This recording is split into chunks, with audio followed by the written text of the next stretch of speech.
Dr Reena here. I'm a dental specialist and founder of RW Perio, located at 75 Harley Street.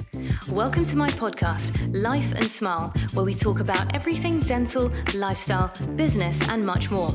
Every episode, I'm joined in conversation with a specialist expert in their chosen field, who give us a behind-the-scenes glimpse into their daily regime, career turning points, and an insider look at what they can't live without. As a businesswoman myself, it's so inspiring to hear how people have built their careers and shattered those glass ceilings. So let's get the conversation going. Dr. Reena here, and welcome back to Life and Smile Season 4. Today I'm joined in the Harley Street recording studio with a name that effortlessly merges the media industry with that of the medical and aesthetic world. She's an industry insider, of course, who is highly regarded for providing trusted advice on Tweakments, practitioners, and getting the best results via the Tweakments guide. Alice, I'm so excited to have you on the podcast today and where we can take this conversation with all our knowledge combined. Well, I'm so delighted to be here. Thank you so much for asking me. I'm a bit overwhelmed by that introduction. So, you are a household name as a journalist, featuring in the Times, Telegraph, Daily Mail, Hello Magazine. I could go on, but you've done so much in your career so fast. But let's go back to the beginning. Okay. Where did it all start, and how did you get to where you are today? I have been lucky. I've stumbled along the way, paused every now and again. I've been doing this a very long time.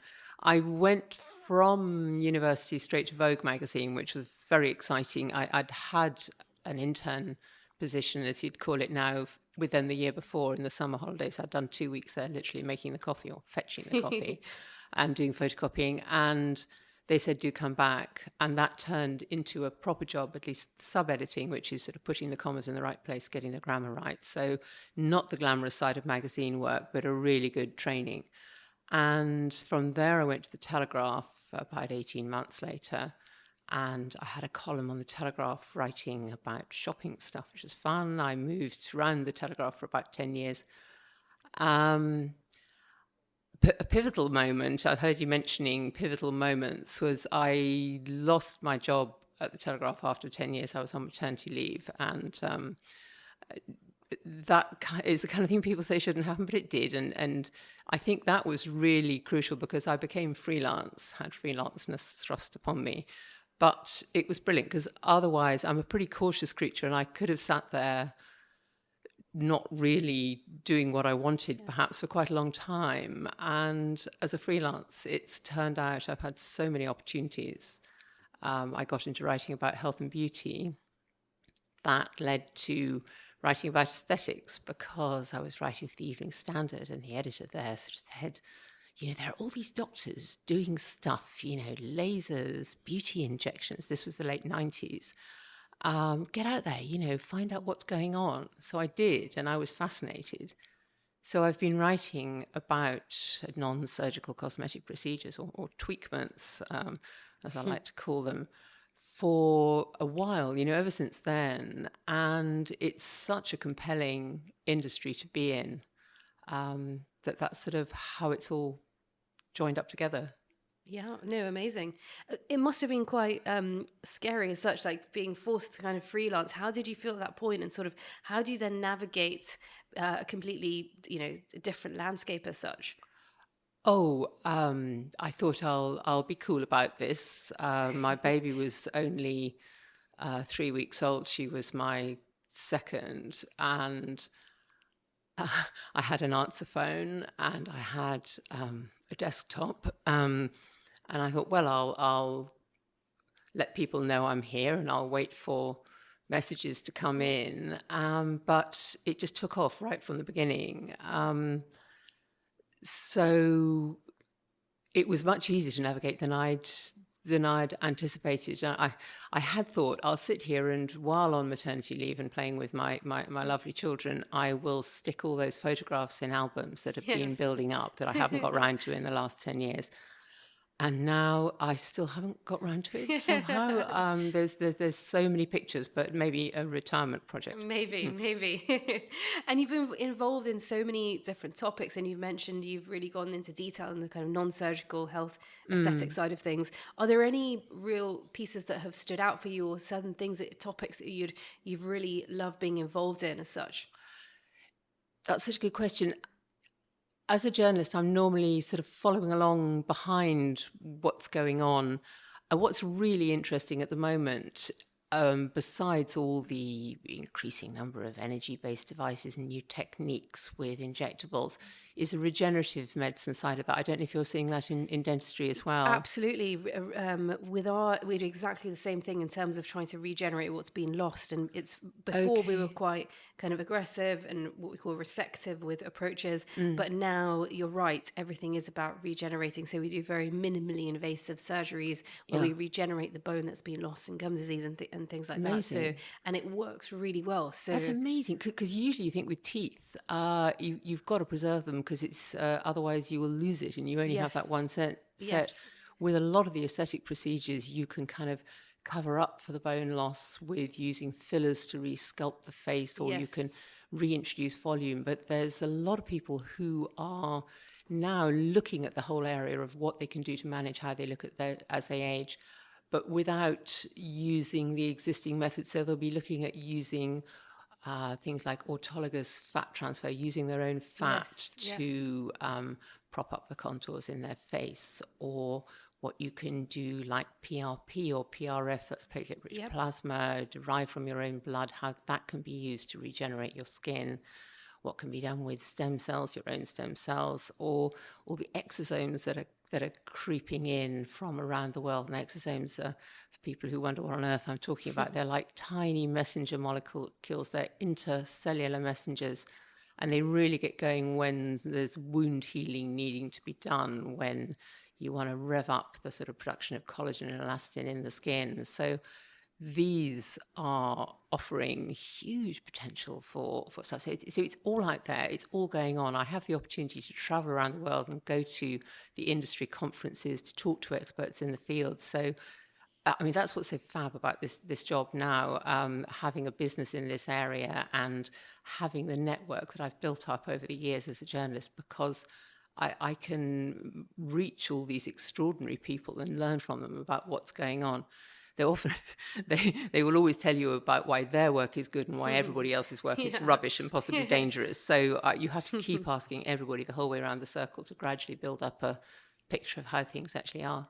And how interesting. I mean, I don't know about from your side of the industry, but dentistry as well, we're being more and more conservative. But as you said, almost trying to use your own body's kind of cells. And we when we do gum grafting, we take it from the patient's roof of their mouth using products that, because it's the most predictable, it's the gold standard. Do you feel like with just generally what you're finding in terms of trends, is it going more conservative? Is it going more kind of invasive? What's your kind of approach my mind is completely sort of freaked out at the idea of your own gum graft. This is insane. So I know nothing about the dentistry regenerative. But yet trends. I hate talking about trends in aesthetics, because there's a lot of people saying to me now, there's a big trend back towards a natural look. And I cannot think of one practitioner over the past 25 years who said, I set out to create an unnatural look. Yes. I mean, I know we see a lot of work where people are not looking natural, and that's what people want to avoid, because everybody who's curious about this area is dead scared of looking weird, dead scared of something going wrong. But in terms of trends, regenerative stuff is a trend. Things like skin conditioning with these injectables, like either hyaluronic acid-based skin conditioners or polynucleotides, which are fragments of fish DNA, which oddly enough have a very good effect on reviving the skin. So there's things like that. A lot of the products cross over, because we use a lot of hyaluronic acid with our treatments as well now. The evidence base is not as good just yet, but more and more people are using it for gums and gum treatment and things like that. How do you use it for gum treatment? Anything in the mouth, actually. So ulcers, often we have gels which contain hyaluronic acid. Yes. There's more products being released to help promote regeneration with that in it as well. So sometimes we sort of see the mouth as a isolated from the rest of the body, but actually a lot of the things that you use across the body apply in the mouth as well. So sure. And do you use PRP for, because that can be of quite good dentists for ulcers? Yes, exactly. Yeah. So much crossover, which is interesting. Amazing. You asked about a piece, a pivotal piece. There was one actually I did earlier this year, which was about, so this is completely jumping subjects. Is that okay? A lot of people within the aesthetics industry have been talking about how dermal fillers, which mostly are made from hyaluronic acid and dissolve over 6 months or a year, can actually hang around in the body for a lot longer. And this has been shown by radiologists, aesthetic radiologists who are doing MRIs. I've been following the work of some of these guys in Australia and know that this is a thing, even though it's not been much talked about. So it was a couple of years ago now, but I was about to go and have some fillers done, but I hadn't had any fillers for 4 years. So I thought, right, this is probably as filler-free as my face is ever going to be, because I've been having fillers on and off for about 20 years. And I thought, I'll go and get an MRI and just to see if there's anything in there. And I thought, technically, there shouldn't be anything there, but you never know. But I was absolutely astonished when I went through the images from the MRI with the radiologist who pointed out there were about 30 milliliters of filler showing up. It shows up as white in the in those images. And he said he thought that was a conservative estimate. I mean, it was all exactly where it had been placed in the past, in good quality fillers done by expert injectors. But the fact was that it was there, and I wrote it up on my blog, my online magazine at Tweakmentsguide.com, and then I rang my editor at the Daily Mail and said, look, if you've got a sec to try and get your head around this, and bless her, she listened, because this is a bit way out saying there's fillers and they hang around and I've got these images, and she listened. She said, this is groundbreaking, and I said it's quite unusual, and she let me write it. Unfortunately, they then put a headline on it saying, I've got 20 years of filler stuck in my face, which is not what I said. But that article caused an absolute storm, and it went off around the world. I had a lot of dermatologists in Brazil picked it up, and I can't read Portuguese, but I could see that they were all sharing it on social media saying, is this true or is she lying? And you think, I'm not lying. These are my pictures. But it's just to let people know that, there's nothing wrong with the fillers. People would say, aren't you going to have it dissolved? And you think, no, because what would my face look like without it? I'd look skeletal. I've got a sort of face that goes quite narrow with age and loses volume anyway. But it was very interesting, the comments that came in when I put that out on Instagram, because all the medical professionals said, this isn't news. We've known this for years. This is absolutely true. But all the normal people who are not in the industry were absolutely appalled, saying, oh my goodness, this is so shocking. And you think, well, it's unusual, but it's just to show you this can happen. May not happen to you. For most people, fillers will dissolve, but it seems these things can hang around. How interesting. In terms of sort of, we were speaking earlier in terms of your career so far, and you used the phrase, I kind of stumbled into what you're doing right now. But for anyone who's kind of starting off, what advice would you give them? Sort of, is there a route you can follow, or would you say just take the next step? Or I think it's much harder getting into something like journalism, given that so much of it is done by freelancers. The teams on the inside are tiny, but you need to be creating your own content, showing that to people, being persistent about trying to get it under their noses, showing that you know your subject, showing that you can write. If you've got a body of work that you can show, whether it's on blogs or microblogs or whatever, or articles you've had printed anywhere, and to be optimistic and be persistent, and not be cautious and scared and sit about waiting for things to come to you, which I did for many years. So jobs I should have moved on from, but I just didn't have the nerve. I couldn't imagine doing anything else. And you also just have to stay flexible, stay open to whatever might come up, because it could be amazing. And I think people are much more prepared now to imagine they might have a career, multi-hyphenate career that moves through various phases. Back in the 80s, we thought we would get a job and we would be in that job for life. And it's been such a huge shift over the recent decades that I don't think anybody thinks like that now. No, I agree, and it's completely different. And I think I love the way you've described it. And people have these kind of portfolio careers where they're doing multiple different things, and which is so interesting, because that wouldn't even be thought about many, many years ago. So yeah, less easy if you're pursuing something extremely detailed like dentistry, but with something like writing, I mean, you can turn your hand to all sorts of things. And for me, the online or the being on screen online stuff has been a hideous adaptation, what should I say, the last 5 years, because I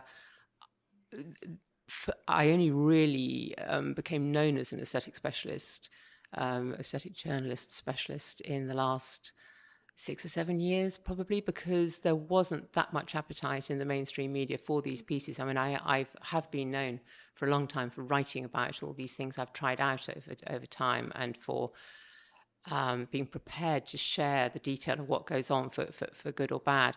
But there's only so many of those pieces that people want in the papers. But I thought it was about 2017, I suddenly became seized with with an urgency to actually write a book about non-surgical procedures. People were asking me about them the whole time, and I wasn't sure if it was too soon, but I wrote the book, I launched the website, and now that has grown into a whole business based around pushing out, the Tweakments Guide. It's like an encyclopedia of everything Tweakments. It's online, it's free, it's what the procedures are, what they involve, what the concerns are that might be relevant to the Tweakments, who are the good practitioners, how to find them, questions you should be asking, things you should be aware of. Because this area is so under-regulated, pretty well unregulated still in the UK, people really need to know, they must do their research and have that knowledge, because it's all too easy to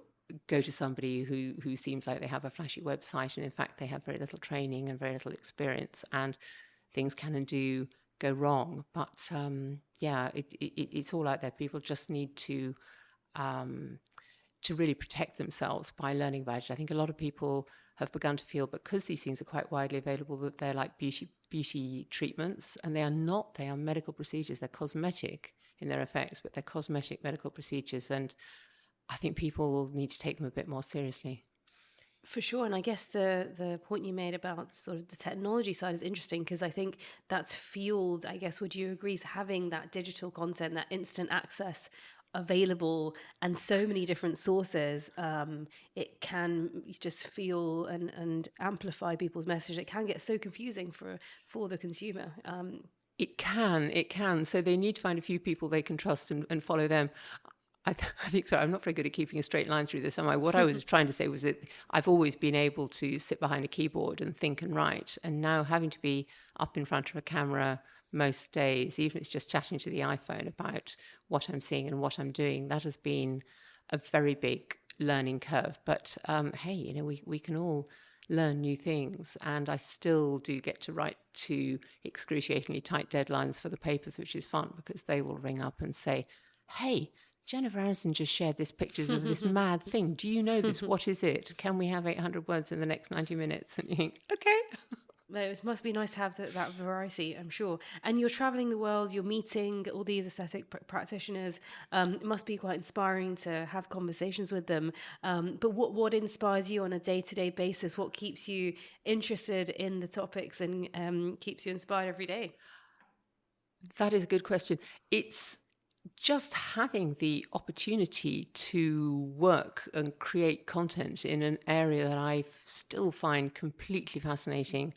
It's a fast developing area. There's always something new to say. It's no good sitting there thinking, oh, what to come up with today. There is so much stuff, and having the freedom to do that and having an audience that's keen and responsive to the kind of stuff I put out, that's hugely inspiring. Because the thing with newspapers, it all goes out into the blue. It used to always be tomorrow's fish and chip paper. There was no comeback on it. There are comment sections in the paper, obviously online, but it's better not to look at those. But on social media, you get a very instant feedback and very useful. And having that community there and knowing what they want to put out, that absolutely keeps me going too. Amazing. And do you have like a day-to-day routine, or does it must vary with the amount of things you're involved in? It's hugely varied. I mean, during the week, work-wise, there is filming, there is a lot of writing, there are a lot of meetings, internal meetings with the team about content, about SEO, about paid social, about marketing. There's external meetings with people we're working with, and in among that, it's a question of just doing whatever's most urgent right away. But as a day-to-day routine, I try and exercise in some way. I try and How do you meditate. fit all of that in? Do you have a set time in the day? It's got to come first. First thing, get it done, it's got to come first. Never want to do it, but it's always better. I've never regretted a yoga class. I realise for you, when I'm sitting there thinking, do I have to get up? I meditate and I try and take cold showers because I hate them, but they make me feel better afterwards. So things like that. The older I get, the less alcohol suits me, which is very sad because it used to be a lot of fun drinking. And trying to get to bed early, boring things like that really help. How life changes. What about off duty? I mean, you mentioned kind of how you relax, but any favorite spots in town? Those benches down by the Serpentine in Hyde Park. Yes, I have a little dog. I love watching the swans taking off. They run across the water, slap, slap, slap, slap, slap with their great grey webbed feet, and they can barely be bothered to lumber into the air. And one day I will catch it on camera. Also, the geese landing. The geese are all on the grass in Hyde Park, and at some point in the morning they whoosh down en masse and they scorch to a halt in the lake, and they put their feet out in front of them and break coming in, and it's just wonderful to watch. We're literally currently living just by Hyde Park, so we go there almost every day. It's so much fun. Both in the morning and then at sunset as well is gorgeous. So it's little things like that make such a big difference to your week and day for sure. So totally taking time out, even if I just go for a 10-minute walk, makes such a big difference. So we always ask our guests this question, which is always really interesting. So 3 things that we can always find at your desk or in your handbag as part of your sort of mini survival kit. Well, you've got your bag there. Reaches my bag. Let's have a look. Let's see what I got in here. It's probably more than 3 things. We've got cycling classes, selfie stick, eye drops. We've got some lubricating eye drops. That's pretty boring. We've got boring but important. a lovely tinted lip balm. This is an Alberson Flora one, which is fab. You can see I've actually got right down to the bottom, but I haven't given up on that one yet. And what else could we have? Hair ties. Yes. Dog bag wrapped up in hair ties. You never know when you're going to need one. And this is a body cream decanted. It's a brand called Connacht London, which it smells fantastic. I'll pass that over for you in a sec. Thank you. So that is a little pick-me-up if I find I need that during the day. Very nice. If you had to pick 3, your top 3, what would they be? Or you can't live without any of them, I guess. They're all equally important. These are like the eye drops, the lip balm, and those are things. Sorry, these are the others were more practical kit that came out of my bag first. Though this selfie stick, it does go everywhere, and I've lost the little diddly bit that is the thing, the automatic starter. Yes. But people know, particularly up and down here, they say, we've got a bit of kit left in here, and it was either you or the other one. I haven't seen the other one for I don't know how long, so I think it's you. Come and pick it up. Oh, I love it. Well, thank you so much, Alice, for such an interesting conversation.